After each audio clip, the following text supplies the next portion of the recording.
আসসালামু আলাইকুম। আলহামদুলিল্লাহ, ইনশাআল্লাহ আগামী মাসের শুরুর দিক থেকেই আমাদের খামারের গাভীগুলি বাচ্চা দেওয়া শুরু করবে। বিগত কয়েক মাস যাবতে আমাদের খামারে নতুন করে কোনো গাভীর বাচ্চা হচ্ছে না। এটার পিছনে একটা কারণ আছে। আপনাদেরকে আমি একটা ভিডিওতে বলছিলাম যে আমাদের গাভীগুলিকে সার্কেল অনুযায়ী হচ্ছে আমরা বীজ দিয়ে থাকি। অর্থাৎ আমরা যেহেতু শুরু থেকেই সার্কেল মেনটেন করে আমাদের গাভীগুলিকে বীজ দিই, সেক্ষেত্রে ওদের বাচ্চাগুলো এরকম সিরিয়াল মতো হতে থাকে। তবে এবার একটু ভিন্নতা আসছে, সেটার কারণ হচ্ছে কয়েকটা গাভী সময় মতো কনসেপ্ট করে নাই, যে কারণেই আমাদের সার্কেলটা একটু এলোমেলো হয়ে গেছে এবার। তবে আলহামদুলিল্লাহ আগামী মাসের শুরুর দিক থেকেই এই সমস্যাটার সমাধান হয়ে যাবে এবং আমাদের বেশ কয়েকটা গাভী বাচ্চা দেওয়া শুরু করবে আগামী মাস থেকে। তো সকাল সকাল আমাদের যে কাজ থাকে সেটা হচ্ছে গরুর ঘরে গিয়ে গরুর ঘরটা পরিষ্কার করা। সাধারণত একজন ইউটিউবার হিসেবে আমি আপনাদেরকে ফ্র্যাঙ্কলি বলতেছি, আপনাদেরকে হয়তো আমরা এই জিনিসগুলো দেখাই না। এইটার কারণ হচ্ছে আপনাদের সামনে আমরা সবসময় চকচকা জিনিসটা দেখানোর চেষ্টা করি, যেটা দেখে আপনারা উদ্বুদ্ধ হন, মনে করেন হয়তো মনে হয় এগুলো এরকমই। তবে এগুলোর পেছনে যে ইতিহাস আছে সেগুলোও আমি আপনাদের সাথে তুলে ধরার চেষ্টা করি, কারণ এখানে আপনাদের সামনে যদি আমি তুলে না ধরি তাহলে আপনারা বিভ্রান্ত হতে পারেন। গরুর ঘরের যে অবস্থা দেখতেছেন, এইটাই হচ্ছে একটা খামারের চিরাচরিত দৃশ্য।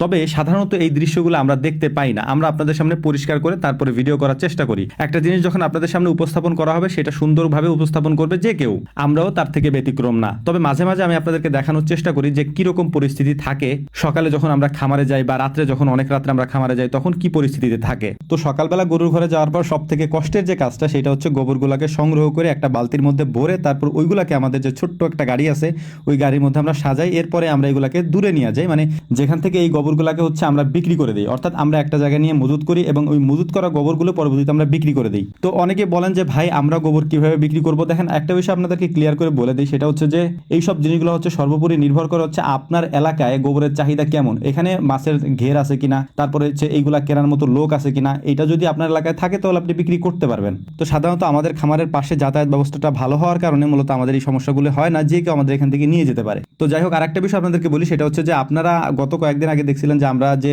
পিঙ্ক সল্ট গুলো এখানে ঝুলাই দিছিলাম, মোটামুটি এগুলা কয়েকটা গরুতে শেষ করে ফেলছে। এবং এটার একটা রেজাল্ট আপনাদেরকে আমি বলি, আপনারা হয়তো অনেকে আমার কাছে জানতে চাইছেন, তো ভিডিওর মাধ্যমে সেটা বলে দিই। এই পিঙ্ক সল্ট গুলো খাওয়ানোর পরে এই গরুগুলার রুচি সাধারণত, যেহেতু আমরা এটার পর্যবেক্ষণে থাকি, সারাদিনই গরুর উপরে দেখাশোনা করি, তো তুলনামূলকভাবে আগের থেকে অনেক গুণে বেড়ে গেছে। অর্থাৎ ওরা যখন এখানে দাঁড়ায় থাকে, ওই পিঙ্ক সল্ট গুলো যখন ওরা চাটতে থাকে, আমি ওই ভিডিওতে বলছিলাম যে এতে ওদের মুখ থেকে এক ধরনের লালা বের হয়, ওই লালার কারণে ওদের মুখের রুচি বাড়ে আর কি। তো সাধারণত আমরা যখন খাবার দিই, খাবার দেওয়ার পরে বুঝতে পারি যে খাবারের চাহিদা কেমন, এবং খাবার বা ঘাস এটা আমাদেরকে কমানো বাড়ানো লাগে। সাধারণত এখন আমাদেরকে টপ লেভেলের খাবার দিতে হচ্ছে আর কি। আর এইটার মূলত একটাই কারণ, সেটা হচ্ছে আলহামদুলিল্লাহ যে পিঙ্ক সলগুলো আমরা আনছিলাম, এইগুলা খাবার দেওয়ার পরে মূলত ওদের হচ্ছে খাবারের রুচিটা বেশ বাড়ছে। তো আমাদের চিরাচিরিত একটা সমস্যা আছে, সেটা হচ্ছে খামারের ভেতরে পানি নিষ্কাশন ব্যবস্থাটা আমাদের একটু ভালো না। কারণ প্রথম প্রথম যখন আমরা খামার করছিলাম এই সমস্যাগুলো আমাদের ছিল, যেটা আমি কয়েকটা ভিডিওতে আপনাদেরকে বলছি। তো অনেকে বলেন যে ভাই এটার একটা স্থায়ী সমাধান করেন। আসলে স্থায়ী সমাধান করতে হলে এর নিচ দিয়ে পাইপ নিতে হবে, একেবারে নিচ দিয়ে। তো সেটাও আমরা করছি, এটা আপনাদেরকে দেখাবো যদি এই কাজগুলো আমরা করি। তো যাই হোক, এখন মোটামুটি আমাদের গরুর ঘরটা পরিষ্কার করার কাজ প্রায় শেষ। এখন এই কাজগুলো শেষ করার পর আপনাদেরকে একটা অদ্ভুত জিনিস দেখাবো, সেটা হচ্ছে যে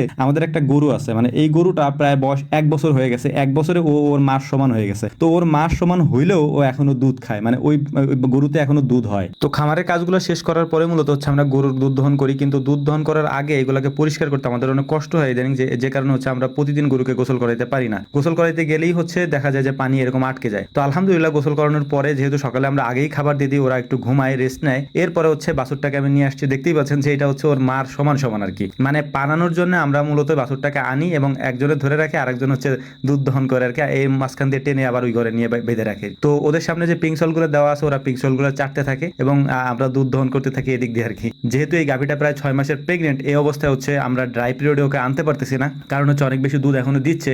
মানে এত দুধ আসলে মানে শুকানো সম্ভব না, এই যে কারণে হচ্ছে আমরা দুধ টানতে হচ্ছে আমাদেরকে আর কি। তো অনেকেই একটা বিষয় আমার কাছে জানতে চাইছিলেন গত বেশ কয়েকদিন যাবত, যে ভাই আপনি যে একটা বিড়াল নিয়ে আসছিলেন জঙ্গলের থেকে কুড়ায়, ওই বিড়ালটার কি অবস্থা। আপনাদের জ্ঞাতার্থে একটা জিনিস বইলা দেই, আমার কাছে শুধু একটা বিড়াল না, আমার কাছে বিড়াল আছে মোটামুটি 5টা, এবং আরো কিছু বিড়াল আমার কাছে আছে। এই বিড়ালগুলো হচ্ছে আমি নিয়ে আসি জঙ্গল থেকে বা আশেপাশ থেকে টুকায় নিয়ে আসি এবং এগুলাকে আমি বড় করি আর কি, এবং ওদেরকে এখান থেকে হচ্ছে দুধ খাওয়াই, মানে আমাদের যে গাভীর দুধ হয় এখান থেকেই খাওয়াই। তো যাই হোক, আমাদের জন্য দোয়া করবেন। আসসালামু আলাইকুম রহমতুল্লাহ।